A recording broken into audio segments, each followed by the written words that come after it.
Hello అండి, welcome to our channel Akhil home style cooking. ఈరోజు నేను చేసే రెసిపీ వచ్చేసి టమాటా రైస్ అండి. ఇంట్లో ఏ కూరగాయలు లేనప్పుడు, అప్పటికప్పుడు ఏం చేయాలో తెలియనప్పుడు ఈజీగా చేసేసుకునే రెసిపీ టమాటా రైస్. టమాటా రైస్ నార్మల్ బియ్యంతో, సోనా మసూర్ బియ్యంతో అయితే చేస్తున్నానండి. పొడి పొడులాడుతూ టేస్టీగా అయితే ఎలా వచ్చిందో చూసేయండి. ఇప్పుడు ప్రాసెస్లోకి అయితే వెళ్ళిపోదాం. ముందుగా బియ్యం అయితే నానబెట్టుకోవాలండి. అది ఏ రైస్ అయినా పర్వాలేదు. నేనైతే సోనా మైసూర్ అయితే తీసుకున్నానండి ఒక గ్లాసు. ముందుగా ఒక గంట ముందు అయితే శుభ్రంగా కడిగేసుకుని అయితే నానబెట్టుకోవాలి. ఇలా వాటర్ పోసి అయితే నానబెట్టేసుకున్నాను.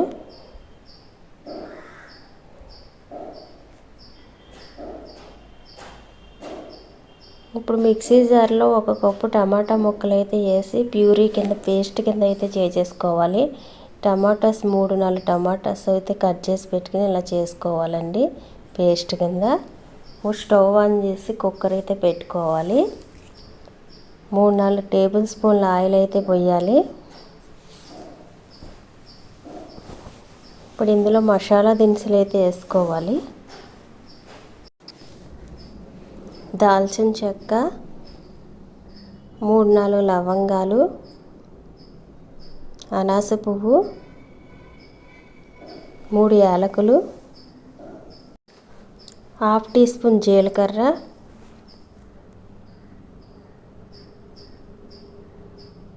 వేసుకున్నాక ఒకసారి అయితే వేగనివ్వాలి. 2-3 బిర్యానీ ఆకులు అయితే వేసుకోవాలి.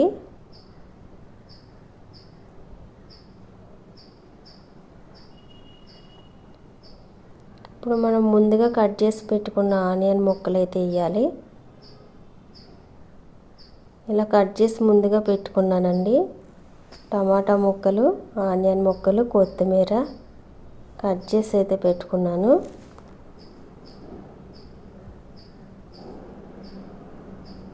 ఈ ఆనియన్ ముక్కలు అయితే కొద్దిగా కలర్ వచ్చేదాకా వేగనివ్వాలి. ఇప్పుడైతే పచ్చిమిర్చి అయితే వేసుకుంటున్నా. 2 పచ్చిమిరకాయలు అయితే ఇలా కట్ చేసుకుని వేసాను.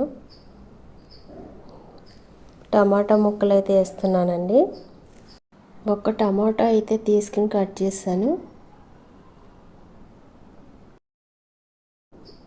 ఇవైతే కొద్దిగా వేగనివ్వాలి. అలా కొద్దిగా జీడిపప్పు వేస్తున్నానండి.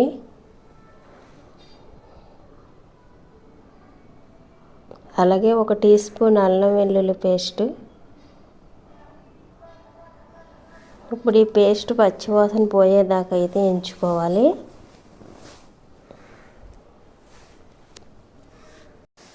ఇప్పుడు దీనిలోకి half teaspoon garam masala వేసుకోవాలి.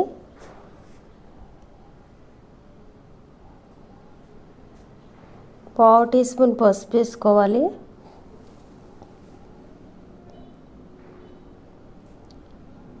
ఒక స్పూన్ ధనియాల పొడి,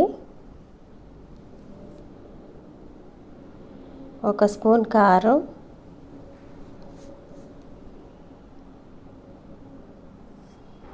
వేసుకున్న తర్వాత ఒకసారి అయితే మళ్ళీ వేయించుకోవాలి.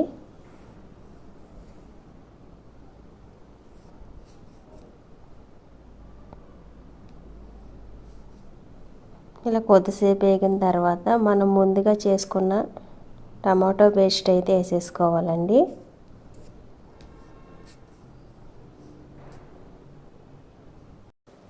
టమాటో ముక్కలు పచ్చివి తీసుకున్నాం కదండి, పచ్చివాసన పోయేదాకా అయితే వేయించుకోవాలి.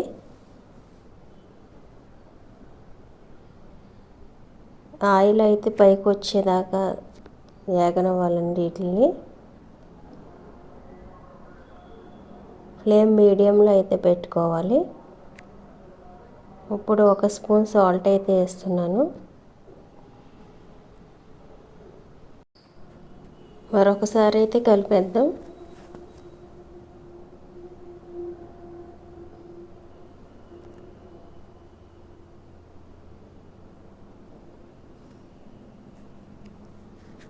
ఇలా ఆయిల్ పైకి వచ్చేదాకా అయితే ఉడకనివ్వాలండి.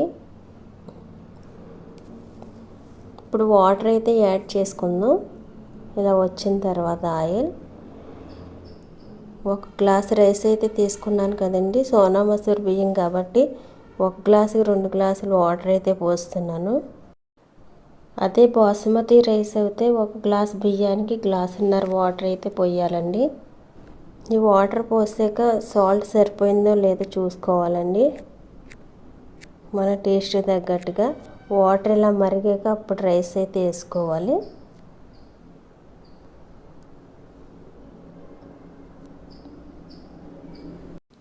ముందుగా కడుగు పెట్టుకున్న బియ్యం అయితే వేస్తున్నానండి.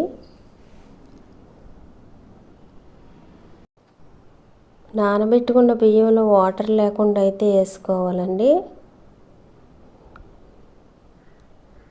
ఇలా అయితే బియ్యం అన్నీ వేసేసుకోవాలి.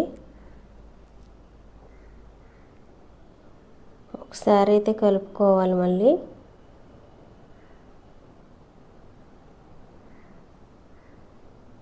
ఫైనల్గా కొత్తిమీర అయితే వేస్తానండి.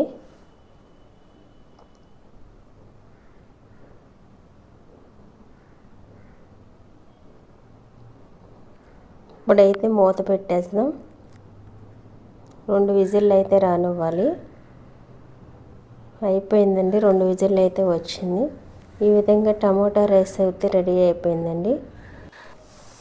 మూత తీసిన తర్వాత మొత్తం అయితే ఒకసారి కలిపేసుకోవాలి.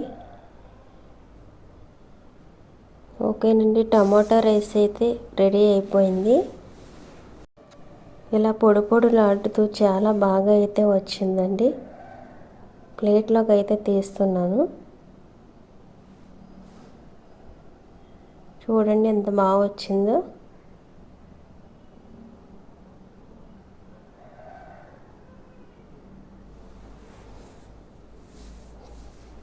చాలా టేస్టీగా అయితే ఉందండి. Please like and subscribe Akhil home style cooking.